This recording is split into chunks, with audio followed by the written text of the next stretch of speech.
Hey everyone, Barry Johnson of Keysight Technologies. Welcome back to my test and measurement channel. Today will differ in the sense that we're not talking about test equipment. However, we're talking about one of the most frequently asked questions I get. How in the heck does your camera look this way? I know it's just a webcam. So today we're going to talk about OBS and the use of virtual cam. So with that, let's start the tutorial. All right, so we're at the desktop and we're going to simply launch OBS. So the first thing I point out is not at the top, not in the middle, it's right here in the bottom. OBS really comes down to scenes and sources. That's all it is. So what are you trying to show? Are you trying to show your main camera feed? Are you trying to show a presentation or browser, a game capture? What are you trying to do? So what I always do, since I am more camera based, I always set up my main scene as the main camera that I'm going to use. So I'm going to right click on scene, hit rename, and just call it cam 1. That way I know it's my main cam, I remember it, and I can introduce it into other scenes if I need to. If I hit the plus button on sources, I can select this camera by hitting the video capture device. So I'm going to do create new and I'm going to call it C920. So now I can hit the device. So I've got a couple. So second one in the drop down is my C920 and now I appear. So the first thing that I always recommend, because the C920 always defaults to this, is change the resolution type. So if I hit custom and then I type in 1920 by 1080, it fills up the window.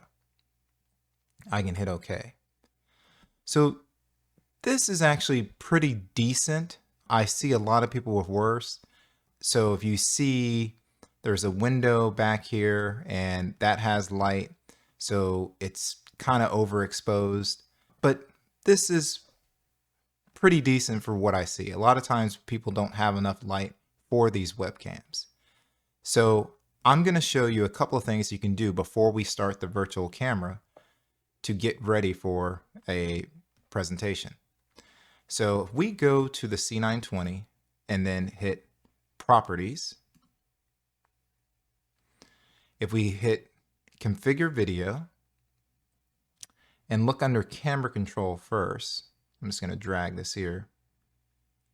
This exposure setting needs to be at -5. So let me move this out the way just so everyone can see this. So if I start moving this around, we can see that that has an impact on my setup here. So let's go all the way here. Look what happens to my mouth. Look at my hands. So what happens is these cameras are really not built for this. They are designed to compensate and not really focus on giving you the best picture that they can on your poor lighting. So as I up the exposure, we saw I started moving in slow motion. So we want to not be dancing on camera like when we're doing presentation, but we at least want it to follow our hand movements and not be a distraction to whoever is watching. So the Logitech is optimized for -5 exposure. When you get to -6, it's too dark. And when you go to -4, it starts to impact your frame rate. So -5 is perfect. And please remember, don't touch brightness or contrast unless you hit the exposure and the gain. And you really should only take in a couple of pegs off of 128 when that's possible, because they don't act the same way as normal brightness and contrast levels. Brightness and contrast is really determined by the exposure, the gain, and your lighting. So I always make sure low light compensation is turned off, because that also impacts frame rate, and you should be controlling your light setup. Now I'm going to go to the first tab and I can see the white balance, looked like it kind of did a good job of that. You can play with it and see if you can match your room. I'll leave it around here. That's fine. So this gain setting also impacts frame rate. So if I raise it all the way up, I'll start to get a little choppy. But as I go down, I'll see that it starts to come in a little more. Now it's basically, you see that autofocus is starting to pop up because it's having to work hard because of the gain. So I know my settings, so I'm just gonna go drop it to, actually, let's do this afterwards. I'll put it here for now, and I'm going to pause the video and turn on some lights. All right, so now I have some lights on, and I literally said that lighting was the key to everything, but I look worse. And that's because the gain was set up for a lower light scenario. So now I'm going to lower this down quite a bit. And as I start to lower it down,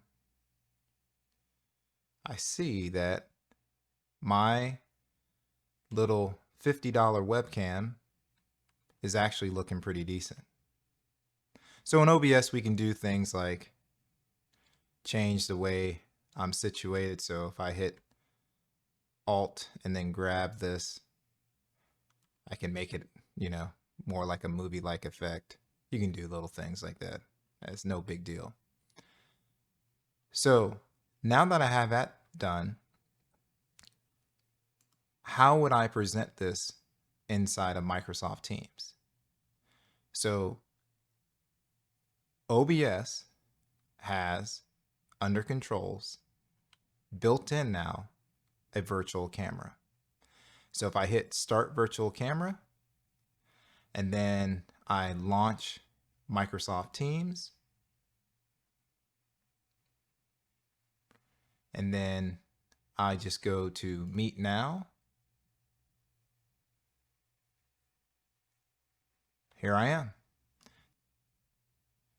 Under Custom Setup, the camera is OBS Virtual Camera. And I can select between different cameras or what have you.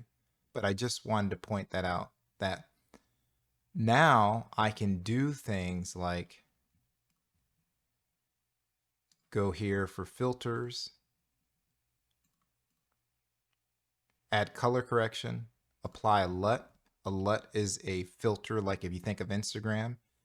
I use them on my webcams all the time. This would take this video to the next level by adding a filter that would provide much more natural colors. Because if you look at a lot of webcams, the Logitech tends to wash out or be closer to white. So you look lighter than you actually are with the Logitech webcam as opposed to a different webcam.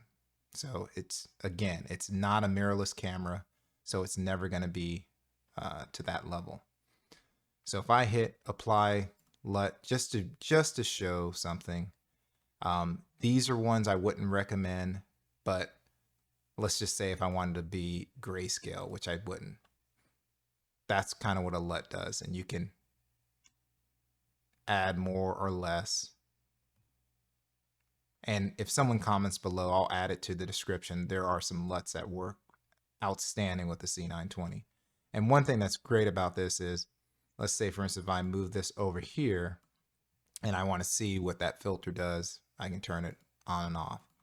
So that's how I do it. It's pretty simple, and I can go into more details if you would like, because I normally do color correction, saturation, all that stuff, depending on what webcam I have access to. All right. Well, until next time, we'll see you soon.